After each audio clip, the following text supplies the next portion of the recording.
It's TMNT time. Hello and welcome to another figure review. Today we're going to have a look at the Neca Teenage Mutant Ninja Turtles Tournament Fighters Armaggon figure. This one is another Loot Crate exclusive, and I did make a Loot Crate unboxing video, but when I tried to edit it, I realized that it sucked, so we're not going to do that this time around. We're just going to have a look at the figure, and this is one of the main reasons I actually got invested into Loot Crate in general. Because Armaggon has such a cool design and is one of my favorite characters of the Super Nintendo version of Turtles Tournament Fighters, which is like a 16-bit 2D fighting game. I love the box, by the way. You have really the style of the SNES video game with the advertising. I also like the card. You have like, let's look at this. I have like the Neca toys, which is like Super Nintendo. This is like the Nintendo seal of approval. And on the side, we have like the box art, which had Armaggon specifically in the Super Nintendo version. Which is interesting here though. Look at this Donatello on the front. This does not look like any Donatello we have, like with the purple two-tone in the bands. I don't know if they're prepping to make like Tournament Fighters turtle figures, or if that was just done for the box. Anyway, let's have a look at this figure. This is from the second Loot Crate, by the way. Just had to look that up. So yeah, so far I got Loot Crate number 2 and 3 with the Claw Shredder and Armaggon, but Armaggon looks cooler. Stands at about, I'm gonna count to the top of the hat, which is a little over 17. If you go into the top of his fin in the back, that would be like 19 and a half. And for your inches, we're going up to, well, a little shy of 7, 6.9 inches to the top of the hat. And to the top of the fin, that would almost be like, what? Close to 8 inches tall. Size comparison. Here's Jolter, the SH Figure Art Son Goku, Neca Michelangelo, the Arcade Shredder, Turtles in Time Bebop, and Rocksteady, TMNT Adventure Slash, and Darkseid. Let's see how well he fares with the look and detail. Now, first and foremost, I like the look. The pixelization is all over the place, like there is a lot going on, and that's cool. Now, a couple of things though. I feel like his nose, his snout should be a little bit longer. That might just be me, but I feel like in the game it really stuck out a lot, and also his neck was a lot more hunched over. Well, we'll get to the hunched over part, because you're probably thinking, well, can't you move that back? Can't you move that forward? No. So we have a little bit of issues with the paint already over here on his one cheek. Looks better on the other side. Well, this stroke of gray shouldn't even be there to begin with. So we have that, and also in the mouth there's a little bit of issues going on, but you know, that's where the hinge is. I guess that's probably kind of rubbing off a little bit. Teeth look good for the most part. Also has a tongue in there, nice and detailed, and also the fin in the back, kind of just glued in there, but that's fine. Has some good detail. The red dots on the side of the head and the face. I mean, look at this maniacal face. I freaking love it. And we have these kind of tubes on the side of it. And yes, he's connected. Speaking of tubes, you have all these wires, tubes that go around from the shoulder cannons. Well, he doesn't really shoot from it. This is pretty cool, and it is rubbery, but obviously you can tell that this will limit your articulation in some way. We'll obviously have a look at the articulation, but I just want to warn you right away that this is cool design-wise, but a little cumbersome when it comes to moving around the big guy. He's also pretty lanky, has the long arms, which is very accurate to the video game. So you do have the belt with some brown on there, and also I again love the pixelization all throughout the body, and also the belt and like his arm pads. And you also have straight up red fins.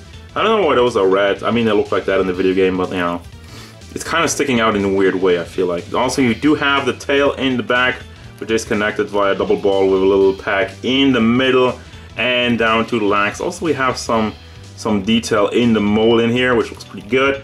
As we move down to his big feet, and some more detail in the orange over here. Yeah, I mean, the figure itself looks great, has a great presence, and it's pretty damn tall.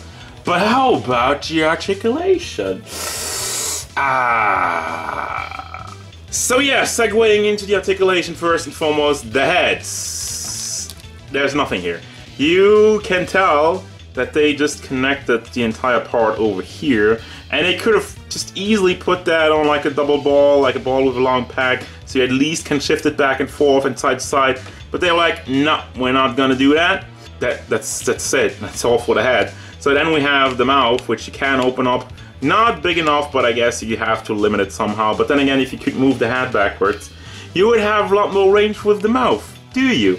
Then we have the big hinge in the shoulder, so you can bring that up and down, and you can also bring it around in there. But obviously, as I was saying, always keep an eye on the tubes. Would go all the way around, but you're just gonna tangle up. Bicep swivel, same thing, would go all the way around, but you know, you get tangled up. You do have some wiggle motion on his armbands, but I don't think you can really rotate it around the bicep. The way it's molded, obviously, it doesn't really work like that. And you have the double hinged elbow that goes all the way up, and the fist is on another hinge, so you can bring that forward, back, and also be used as a swivel. Now for the chest articulation, it's actually fairly decent. Moves forward, to the back, not really that much.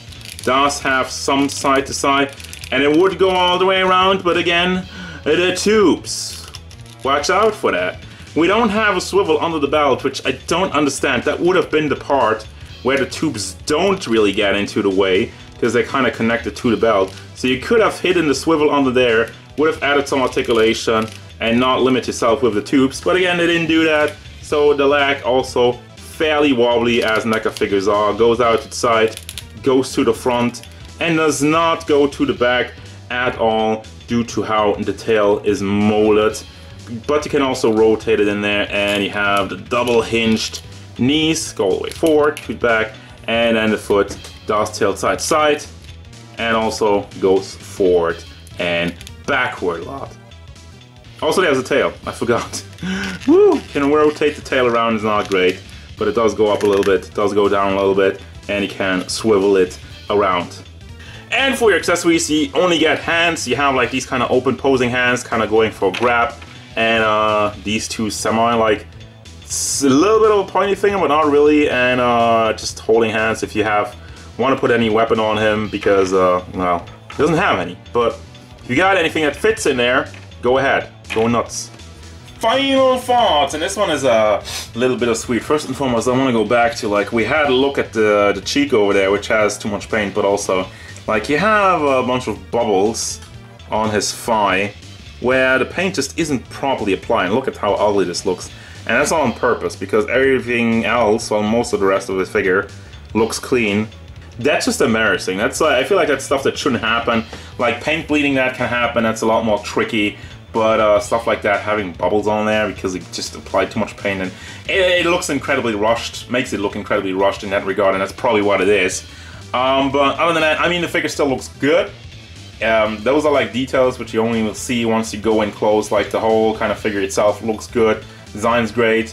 The articulation is bad. Well, not bad, but like that you have no head articulation. You have no freaking head articulation, and I don't have to add anything to that. They could have done it. Like, I don't feel like this is impossible to do head articulation. Sure, it's a little bit more tricky, but they could have done it, but they didn't.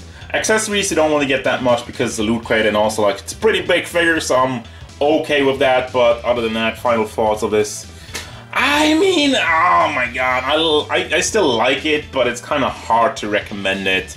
Also, it is a Loot Crate exclusive, so it's going to be a lot more harder to get. It's going to be a lot more expensive on the second-hand market, so it's partially recommended, which is always like a cheap way for me to saying, like, I don't know, guys, I like it, but I'm a fan of the character. It's a tough one. So that's going to do it, guys, as usual. Thank you very much for watching. Don't forget, if you enjoyed this review, hit it up with a like, and subscribe to the channel so you can stay tuned for figure reviews, card game stuff, and whatever Armaggon wants.